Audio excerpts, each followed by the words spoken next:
আল্লাহর কাছে এই 6টি জিনিস চাইতে কখনোই ভুলবেন না। যখনই আপনি সময় পাবেন তখনই আল্লাহ পাকের কাছ থেকে এই 6টি জিনিস আপনি চেয়ে নেবেন।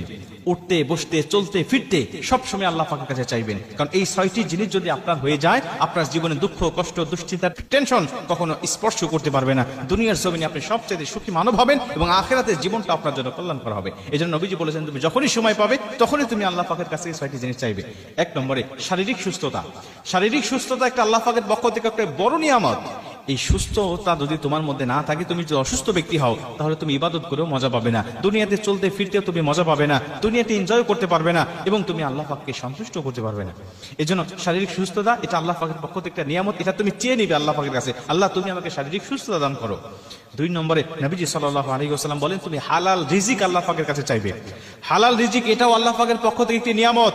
তোমার যদি হালাল এই রিজিকটা কম হয়, তারপরেও দেখবে যে তুমি দুনিয়াতে এই হালাল রিজিক দিয়ে অল্প ইনকাম দিয়ে তুমি সুখময় স্বাচ্ছন্দ্যময় একটি জীবন তুমি অতিবাহিত করতে পারতেছো।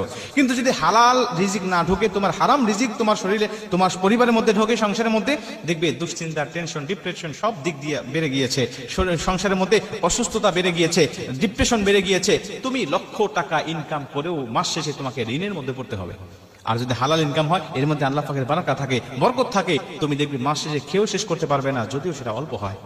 3 নম্বরে নবীজি সাল্লাল্লাহু আলাইহি ওয়াসাল্লাম বলেন, তুমি একটা নিরাপদ বাসস্থান আল্লাহ পাকের কাছ থেকে চেয়ে নিবে।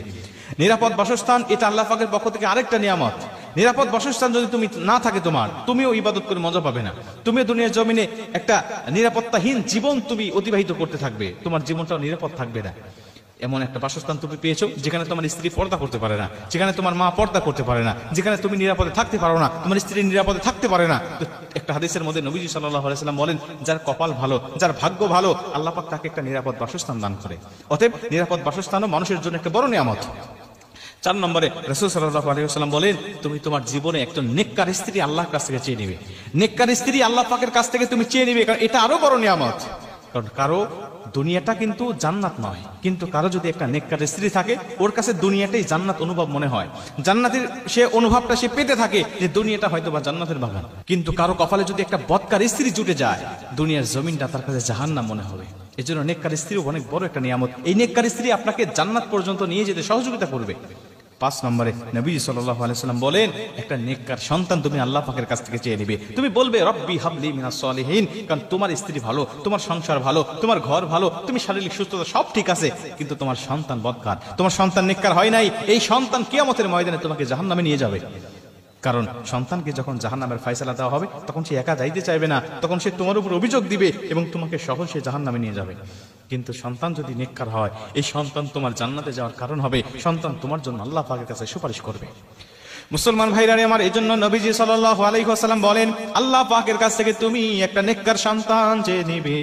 কারণ নেককার সন্তান যদি তোমার কপালে জুটে যায়, আল্লাহ পাক যদি নেককার সন্তান তোমাকে একটা দিয়ে দেয়, তোমার দুনিয়াটাই জান্নাতের বাগান মনে হবে। জোরে কোন সুবহানাল্লাহ। দুনিয়াটা তোমার কাছে জান্নাতের বাগান মনে হবে। এই জন্য তুমি নেককার সন্তান আল্লাহ পাকের কাছে চাবে। এবং 6 নম্বরে তুমি আল্লাহ পাকের কাছ থেকে ঈমানের সাথে মৃত্যুটা তুমি চাইবে। ঈমানের সাথে যদি তোমার মৃত্যু হয়ে যায়, দুনিয়ার জমিনটা তোমার জন্য সফল হয়ে গেল, আখিরাতের জীবনটাও তোমার জন্য কনফার্ম জান্নাত হয়ে গেল। কারণ ঈমানের সাথে মৃত্যু হওয়াটাই একটা মুমিনের জন্য সবচেয়ে বড় চ্যালেঞ্জ। তুমি দুনিয়ার জমিনে যা করেছো, তোমার কোনো কিছুর হিসাব নেওয়া হবে না যদি ঈমানের সাথে তোমার মৃত্যুটা হয়ে যায়। কিন্তু বান্দা, যদি মরণটা তোমার ঈমানের সাথে না হয়ে যায়, তোমার জিন্দেগির সব তাহাজ্জুদ বরবাদ হয়ে যাবে, সব নামাজ রোজা বরবাদ হয়ে যাবে, সব দান সদকাগুলো বরবাদ হয়ে যাবে। এজন্য ঈমানের সাথে মৃত্যুটা তুমি সব সময় আল্লাহ পাকের কাছে চাবে। ঈমানের সাথে যদি মৃত্যু হয়ে যায়, দুনিয়ার জীবনটা আমার আল্লাহ তোমাকে কল্যাণকর, আখিরাতের জীবনও কল্যাণকর করে দিবে। জয় কোন সুবহানাল্লাহ।